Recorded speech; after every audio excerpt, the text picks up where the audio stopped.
يا الله يا رحمن يا رحيم يا كريم. الحمد لله رب العالمين والصلاة والسلام على سيد المرسلين محمد وعلى آله وأصحابه أجمعين، أما بعد. أعوذ بالله من الشيطان الرجيم، بسم الله الرحمن الرحيم.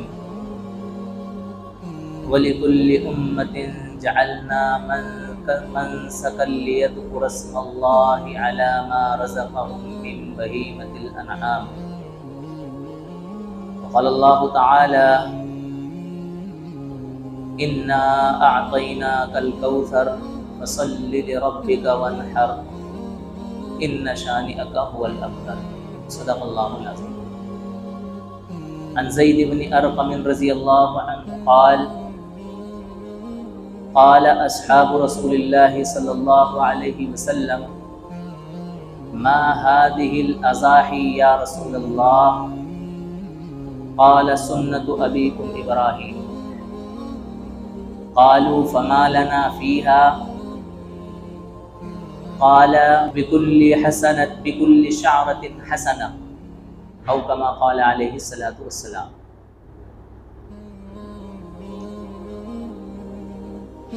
میرے محترم بزرگوں اور عزیزوں،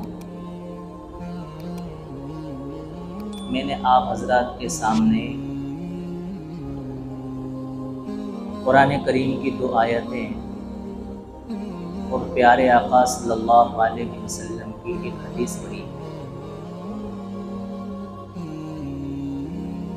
اللہ تعالیٰ نے اس کے اندر قربانی کی اہمیت کو بتلایا ہے کہ قربانی کتنا پیارا، کتنا بڑا اور کیسا عمل ہے.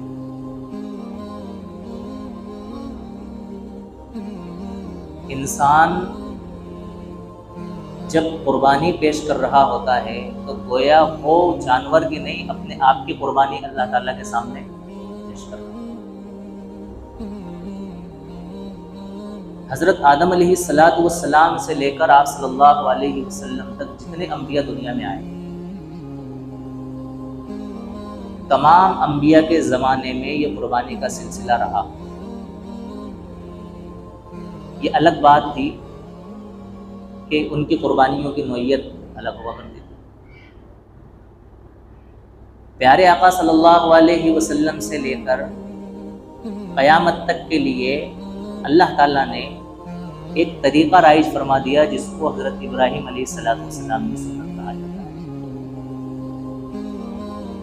وہ واقعہ اس ڈیٹیل میں ہمیں نہیں جانا ہے، بارہا ہم نے وہ واقعہ سنا ہے حضرت ابراہیم علیہ السلام کے بیٹی کے ذبح کرنے کا اور قربان کرنے کا. بس اسی یاد کو منانے کے لیے، اسی کو تازہ کرنے کے لیے اور حضرت ابراہیم علیہ السلام کے اسی طریقے کو قیامت تک رائج رکھنے کے لیے اللہ تعالیٰ نے اس امت محمدیہ کے ان افراد کو جو قربانی کی حیثیت رکھتے ہیں قربانی کرنے کا حکم دیا ہے. قربانی کے دن کہ قربانی کرو. قربانی کے تعلق سے ساری ڈیٹیل اور ساری تفصیل قرآن اور حدیث کی روشنی میں ہمیں واضح کر کے بتا دی گئی. خدا کی قسم، ایسا پیارا مذہب جس میں جو کام کرنے کو کہا گیا اتنا کھل کے، اتنا صاف ستھرے انداز میں ایسا واضح کر کے بتایا گیا کہ اس کام کے کرنے والوں کو رتی برابر بھی دقت اور پریشانی کا سامنا نہیں کرنا پڑتا ہے.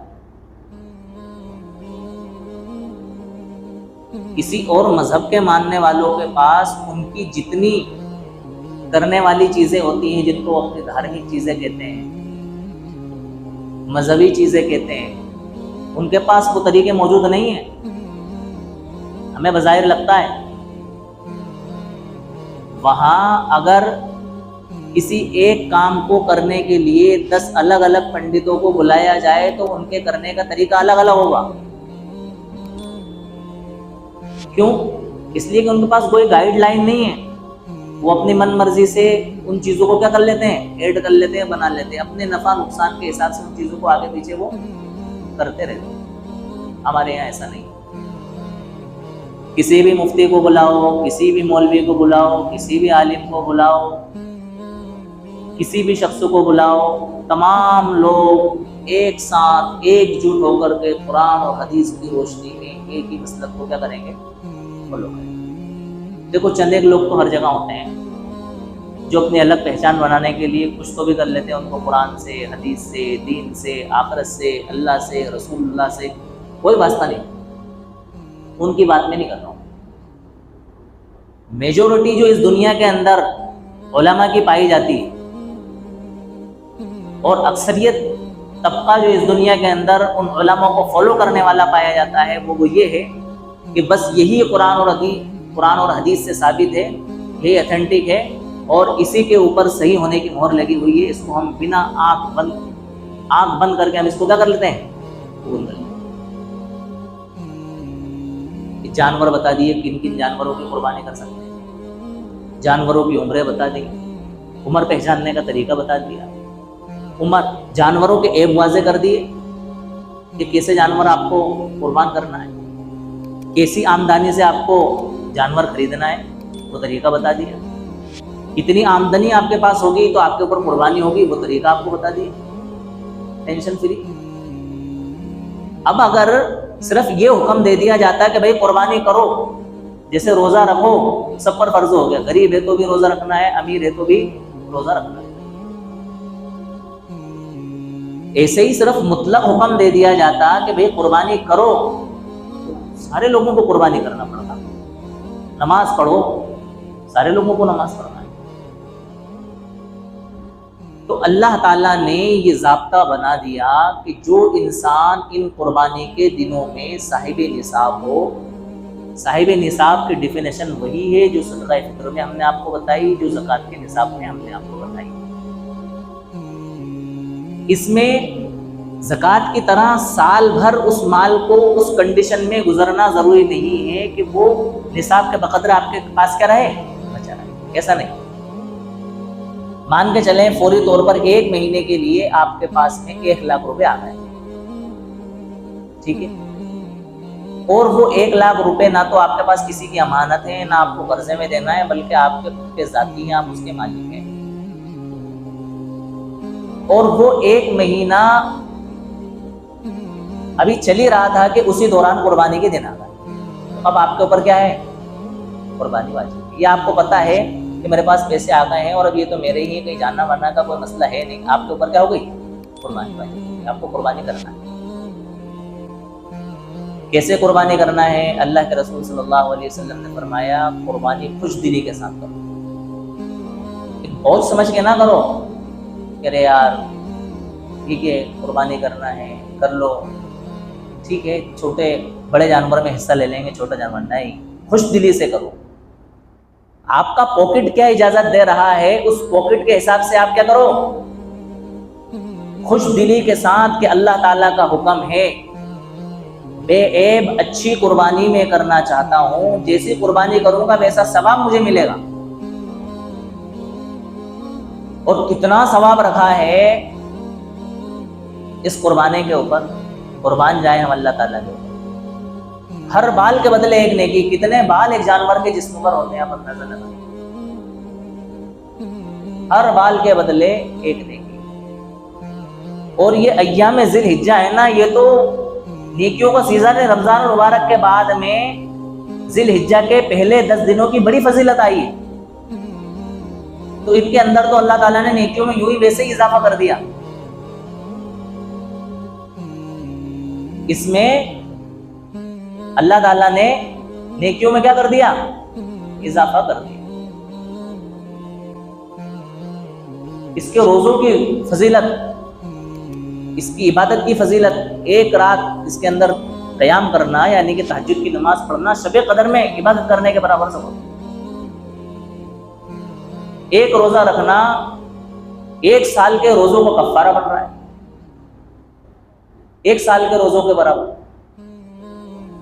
اور یہ نبی آج جو عرفہ کا روزہ ہے, عرفہ کا روزہ رکھنا 1 سال پہلے کے اور 1 سال بعد کے گناہوں کا کفارہ بن جاتا ہے. تو بڑی فضیلتیں ان ایاموں کی ہیں. ان ایاموں میں اگر آپ نے قربانی کی تو ایک قربانی کے ہر بال کے بدلے میں کیا مل رہی ہیں آپ کو؟ ایک. اور ان دنوں کے حساب سے ان نیکیوں میں اور کیا ہوگا مزید. اور فرمایا قربانی کے جانور کا خون زمین پر گرنے سے پہلے اللہ تعالیٰ کی بارگاہ میں قبول ہو جاتا ہے. کیا ہو جاتا ہے؟ قبول ہو جاتا ہے. اور فرمایا قربانی کرنے والے کی مغفرت کر دی جاتی ہے زمین پر خون گرنے سے پہلے. اور فرمایا قیامت کے دن یہ جانور اپنے سینگوں، اپنے بالوں، اپنے کھروں سمیت آئے گا. اور ایک روایت میں آتا ہے کہ یہ پل صراط پر قربانی کرنے والے کی سواری بنے گا. چھوٹی موٹی فضیلت ہے کتنا بڑا. پھر آخر میں اللہ کے رسول صلی اللہ علیہ وسلم نے فرمایا لہٰذا تم کیا کرو؟ خوش دلی سے قربانی کرو. جب اتنی ساری چیزیں تمہارے سامنے آ گئی تو اب تو دل چھوٹا کرنے کا کوئی سوال ہی پیدا نہیں ہوتا. ہمارے اکابر کو دیکھو آپ، کیسی داستانیں ان کی بھری پڑی ہوئی ہیں. شیخ الہند رحمۃ اللہ علیہ جنگ آزادی کے ہیرو، جنہوں نے تحریک آزادی، تحریک ریشمی رومال کی تحریک جو چلائی تھی، تحریک ریشمی رومال. اتنے بڑے شیخ الحدیث دارالعلوم دیوبند کے حضرت کا یہ معمول تھا کہ قربانی کے لیے 1 سال پہلے آپ بچڑا خریدا کرتے تھے. کتنے سال پہلے؟ اور اس کو اولاد کی طرح پالتے. اور جب قربانی کے دن قریب رہ جاتے تو اس کا چارہ کم کر دیتے، اس کو بالٹی بھر کے دودھ اور جلیبی کھلاتے. اور جب آپ درس دینے کے لیے دارالحدیث آتے تو وہ بچڑا آپ کے ساتھ ساتھ آتا، دروازے پر بیٹھا رہتا. آپ درس دیکھ کے جب واپس آ جاتے تو وہ بچڑا واپس آپ کے ساتھ گھر چلا جاتا.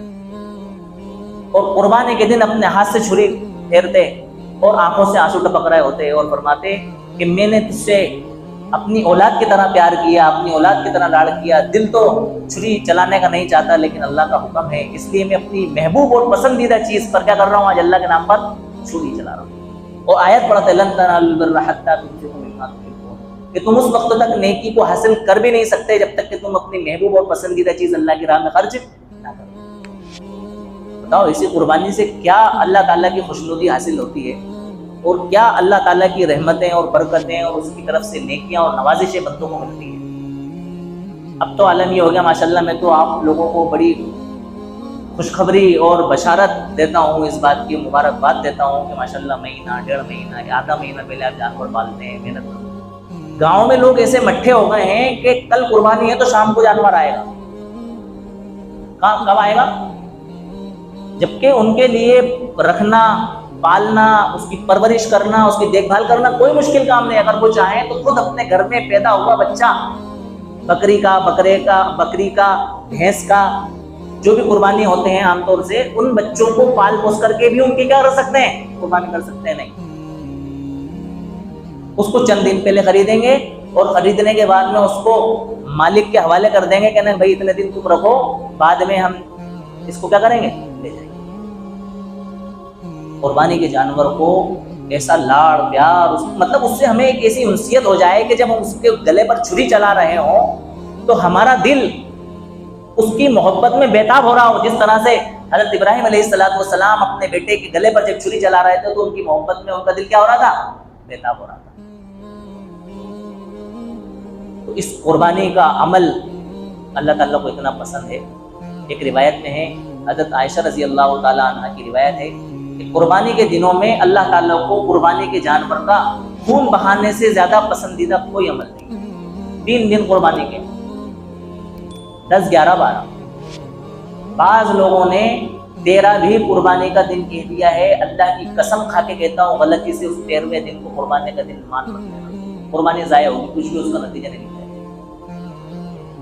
13ویں دن کو، یہ آپ لوگوں کو علم میں نہیں ہے اس لیے آپ کو تعجب لگ رہا ہے. ایسی چیزیں بھی اب جو ہے نا بازار میں آ رہی ہیں. 13واں دن کسی بھی صورت میں قربانی کا دن نہیں ہے. 13ویں تاریخ تو ان 3 دنوں میں جتنی قربانی کر سکتے ہیں. خود اللہ کے رسول صلی اللہ علیہ وسلم نے ہر سال جب آپ مدینہ منورہ آ گئے، 10 سال آپ کا مدینہ منورہ میں تسلسل کے ساتھ آپ نے ہر سال قربانی کی. 2 مینڈوں کی آپ نے ایک مرتبہ قربانی کی، اور حجۃ الوداع کے موقع پر تو آپ نے ریکارڈ توڑ دیا، 100 اونٹ آپ نے قربان کیے۔ کتنے اونٹ؟ 100۔ اور 100 اونٹ میں سے 63 اونٹ خود آپ نے اپنے ہاتھ سے نہر کیے، اور بقیہ اونٹ حضرت علی رضی اللہ تعالیٰ عنہ سے نہر کروائے۔ اور آپ نے تھوڑا بہت گوشت جو خود آپ کے کھانے کے لیے تھا اتنا نکال کر کے سارے کیا کر دیے؟ تقسیم۔ آج کل کچھ بددین قسم کے لوگ اور کچھ ہمارے برادران وطن اور کچھ مشر پسند عناصر جو کہ اسلام دشمن اور مسلمانوں کی دشمنی میں انتہا پر ہیں، وہ نئی نئی باتیں، نئے نئے پروپیگنڈے کر رہے ہیں، اور خصوصاً ان دنوں میں آ کر کے اس طرح کی بکواسات اور اس طرح کی فتنہ انگیزی والی باتیں کر رہے ہیں کہ اس کی وجہ سے کچھ مسلمانوں کے دل بھی کیا پڑ رہا ہے؟ سال بھر یہ 15 قسم کے لوگ خاموش اپنے بلوں میں دبے بیٹھے رہتے ہیں، جیسے ہی قربانی کے ایام آتے ہیں ان 15 کو قربان جانوروں کے ذریعے کے تعلق سے ان کو ہمدردی اور رحم دلی ان کے دلوں کے اندر پیدا ہو جاتی ہے، ترس آنا شروع ہو جاتا ہے کہ یہ بڑے کٹھور لوگ ہوتے ہیں مسلمان، بڑے ظالم لوگ ہوتے ہیں، بے زبان جانوروں کو اپنے شوق کے لیے اور اپنے تہوار کے نام پر کیا کر رہا ہے؟ ذبح کر رہا ہے۔ ان ظالموں کو میں بتا دینا چاہتا ہوں کہ یہ قربانی کرنا ہمارا تہوار نہیں، یہ ہمارا دینی اور ملی فریضہ ہے، اور یہ قربانی کرنا کوئی ہمارے وہاں کوئی شو بازی یا ہمارے وہاں کوئی دکھلاوا یا ہمارے وہاں کوئی ایک رسم و پرمپرا نہیں، بلکہ یہ عبادت ہے۔ جس طرح سے نماز پڑھنا عبادت ہے، حج کرنا عبادت ہے، زکوٰۃ دینا عبادت ہے، روزہ رکھنا عبادت ہے، مال صدقہ کرنا عبادت ہے، اسی طرح سے قربانی کرنا بھی عبادت ہے۔ تمہاری اس بد زبانی کی وجہ سے اس عبادت کو ہم کسی بھی صورت پر چھوڑ نہیں سکتے۔ جن لوگوں کو انسانوں کی جانوں کی پرواہ نہیں ہے، جو لوگ مسلمانوں کی جانوں کے دشمن بنے بیٹھے ہوئے ہیں، جو لوگ مسلمانوں کے خون کے پیاسے بنے بیٹھے ہوئے ہیں، جو لوگ آئے دن مسلمانوں کی جانوں کو نمٹانے کی اور مسلمانوں کو تباہ و برباد کرنے کی پلاننگیں کر رہے ہیں، وہ جانوروں کے لیے رحم دلی کی باتیں کر رہے ہیں۔ انسان کی جان زیادہ اہمیت کی حامل ہے یا جانوروں کی جان زیادہ اہمیت کی حامل ہے؟ جہاں تم سے انسانوں کے حقوق ادا نہیں کیے جا رہے ہیں، وہاں تم جانوروں کے حقوق کی باتیں کر رہے ہیں، اور اپنے گریبان میں منہ ڈالتے نہیں ہیں، جھانکتے نہیں ہیں۔ تمہارے وہاں دیوالی کے اوپر لاکھوں کروڑوں بکرے کاٹ دیے جاتے ہیں، اور اس کے بعد حرام خوری کی جاتی ہے، شراب پی جاتی ہے، عیاشی کی جاتی ہے۔ کبھی تو ہم نے نہیں کہا کہ تم لوگ ان بے زبان جانوروں کے ساتھ ظلم کر رہے ہو؟ تمہارے وہاں دشہرے پر کروڑوں لاکھوں اربوں بکرے کاٹ دیے جاتے ہیں اور ان کو موت کے گھاٹ اتار دیا جاتا ہے، صرف ایک رسموں اور ریتی رواج کے نام پر۔ کبھی ہم نے نہیں کہا کہ تم نے بے زبان جانوروں کے اوپر چھری پھیری۔ جب ہم تمہارے کسی بھی کام میں، کسی بھی کار میں، کسی بھی دھندے میں ہم تمہارے کوئی پھٹے میں پاؤں الجھانا نہیں چاہتے، تو تم کیوں زبردستی ہمارے اسلام اور ہمارے مذہب کے بارے میں اس طرح کی بےتوقی باتیں کرتے ہو؟ تو میرے عزیزوں، ان باتوں کی وجہ سے ہمیں کھٹا دل کرنے کی ضرورت نہیں ہے۔ یہ سب چیزیں شروع دن سے اسلام کے تعلق سے ہوتی آئی ہیں، یہ قیامت تک چلتی رہیں گی، ان کے جواب ملتے رہیں گے، جواب مل رہے ہیں، اور اللہ تعالیٰ کی طرف سے ان کو جوابات بھی ملتے رہیں گے۔ انشاءاللہ ان باتوں سے ہمیں ملال خاطر ہونے کی ضرورت۔ تو یہ قربانی کا عمل بڑا پسندیدہ عمل ہے۔ اس عمل کو ہماری اپنی حیثیت کے لحاظ سے انشاءاللہ ہمیں کیا کرنا ہے؟ انجام دینا ہے۔ کل سے انشاءاللہ قربانی کے ایام شروع ہو جائیں گے۔ اس میں چند باتوں کا ہمیں بہت زیادہ احتیاط اور خیال رکھنا ہے، جو میں آپ کے سامنے بتا دینا مناسب سمجھتا ہوں۔ یہ ہمارا ایک ذاتی ذمہ داری ہے ہماری، اس کو ہم کسی کا ڈر، کسی کا خوف، کسی کی دہشت، کسی کی گائیڈ لائن نہ سمجھیں۔ یہ ہماری اپنی ذمہ داری ہے کہ ہمیں یہ کام کرنا ہے، یہ ہمارا ملی طریقہ ہے۔ سب سے پہلا کام ہمیں یہ کرنا ہے، دیکھو قربانی کے آداب اپنی جگہ پر، یہ میں احتیاطی تدبیریں بتا رہا ہوں آپ کو۔ قربانی کے آداب میں بہت ساری چیزیں ہیں، جانور بھوکا نہیں ہونا، پیاسا نہیں ہونا، چھری تیز ہونا، جانور کے سامنے چھری تیز نہ کرنا، وغیرہ وغیرہ، یہ سب آپ چیزیں جانتے ہیں اور انشاءاللہ وقتاً فوقتاً ہوتی رہیں گی۔ میں یہ احتیاطی تدابیریں وہ بتا رہا ہوں جن کی وجہ سے ان دشمنان اسلام کو، ان شر پسند لوگوں کو کسی طرح کی فتنہ انگیزی کرنے کا کوئی موقع نہ ملے اور ہمارے ملک کا ماحول خراب کرنے کی کوئی پلاننگ ان کی کامیاب نہ ہو سکے۔ اس لیے یہ باتیں میں آپ کو بتا رہا ہوں۔ سب سے پہلی احتیاطی تدبیر آپ کو یہ کرنا ہے کہ آپ کوشش کریں کہ آپ کی قربانی بند جگہ پر ہو، جس پر کسی کی نظر نہ پڑے، اور آپ اپنے جانور کو قربان کرتے وقت اس کا خون نالی میں بہانے کی بجائے آپ کسی ٹب کے اندر اس خون کو کیا کر لیں، اکٹھا کر لیں۔ اس سے بہترین آپشن میں سمجھتا ہوں آپ کے پاس کوئی اور گندگی کو روکنے کا نہیں ہو سکتا۔ کیا ہوتا ہے ہمارے یہاں، ہم نے گھر میں جانور ذبح کر لیا، اس خون کو ہم نے پانی کے ذریعے باہر بہا دیا، وہ پانی ہمارے بیسن سے ہوتا ہوا، پائپ سے ہوتا ہوا، باہر ہوتا ہوا، وہ کہاں چلا گیا، نالیوں میں۔ سب وہ نالیوں میں اکٹھا ہوا، ایسے ہزاروں قربانیاں ہوئی، سب کا خون اکٹھا ہوا، اور وہ خون پھر کیا کرتا ہے، بدبو مارتا ہے، تعفن ہوتی ہے، لوگوں میں 10-15 دن تک بدبو کا ماحول رہتا ہے، بیمار ہوتے ہیں، ہم خود بھی پریشان، محلے کے لوگ بھی پریشان، غیر مسلم بھی پریشان، راہگیر بھی پریشان۔ تو اس پریشانی کا بتانے کا طریقہ سب سے بہترین، اس پریشانی سے بچنے اور بچانے کا طریقہ، آپ ایک ٹب ہو اپنے گھر میں، اس کے اندر ذبح کریں۔ ٹب نہ ہو تو آپ خریدیں، قربانی کا جانور ہم نے خرید لیا تو قربانی کے جانور کے لیے ہم ٹب بھی خریدیں گے انشاءاللہ۔ اس ٹب کے اندر بسم اللہ اللہ اکبر پڑھ کے ہم کیا کریں، قربانی کریں۔ مصنون طریقہ میں ابھی چھوڑ رہا ہوں، بتا دیتا ہوں۔ قربانی کا جانور ذبح کرنے سے پہلے آپ دعا پڑھیں، انی وجہت وجہی للذی فطر السماوات والارض حنیفا وما انا من المشرکین ان صلاتي ونسكي ومحياي ومماتي لله رب العالمین لا شریک له وبذلک امرت وانا اول المسلمین۔ یہ دعا پڑھ کے بسم اللہ اللہ اکبر کہہ کے اس جانور کو کیا کرنا ہے، ذبح کرنا ہے۔ اور جانور کو ذبح کرتے وقت ہمیں یہ دیکھنا ہے کہ اس کی چاروں رگیں کٹ گئی، کم سے کم 3 رگوں کو کٹنا ضروری ہے، ورنہ قربان جانور ہمارا حلال نہیں ہوگا۔ اور اگر کوئی ہمارے ساتھ جانور پر ہاتھ لگا رہا ہے چھری میں، تو اس کو بھی بسم اللہ پڑھنا کیا ہے، ضروری ہے۔ جس کی طرف سے قربانی ہے اس کا نام لے دیا جائے، یا وہ وہاں پر قربانی کے پاس میں کھڑا ہو جائے، بہت کافی، اس سے زیادہ کی ضرورت نہیں۔ جانور قربان ہو جائے اس کے بعد کی دعا اپنے الفاظ میں کہہ لیں کہ اللہ اس ہماری قربانی کو فلاں کی جانب سے آپ قبول فرما لیجیے، جیسے آپ نے حضرت ابراہیم علیہ السلام کی قربانی اور آپ صلی اللہ علیہ وسلم کی قربانی ہوگی، آپ کی قربانی ہوگی۔ بس پھر آپ کو کیسے نکالنا ہے، کیا کرنا ہے، یہ آپ کی ذمہ داری ہے۔ اب وہ خون جب آپ کا ٹب میں جمع ہو گیا تو وہ جو 2 لیٹر والی پولیتھین آتی ہے تھیلی دودھ کی، وہ بہت اچھی تھیلی ہوتی ہے، میں سمجھتا ہوں کہ وہ پورا ایک پیکٹ لیا ہوا محلے میں بانٹ، سب لوگ اس کے اندر اس خون کو رکھ کے اور لپیٹ لو، ٹھیک ہے، آپ کا خون آپ کے پاس ہو گیا اسٹور۔ اب آپ اپنا ساری پروسیس کر لو۔ اس کے بعد جو اس کی اندر کی غلاظت نکلے گی، اس کا جو کوٹلا نکلے گا اور جو اس کی ویسٹیج چیزیں نکلیں گی، ان ویسٹیج چیزوں کو کسی بوری کے اندر آپ کیا کر دو، ڈالنے کے بعد اطمینان سے جب آپ کھا پی کر کے فارغ ہو جائیں تو آپ اپنا فارغ وقت نکال کر کے کسی ایسی دور جگہ پر اس کو ڈال کر کے آئیں جس کی وجہ سے کسی انسان کو تو تکلیف پہنچنا دور کی بات، کسی جانور کو بھی تکلیف نہ پہنچے۔ بس آپ اتنی ذمہ داری آپ نبھا لیں، اللہ کی قسم کسی کو بھی شر اور فساد پھیلانے کا کوئی موقع نہیں۔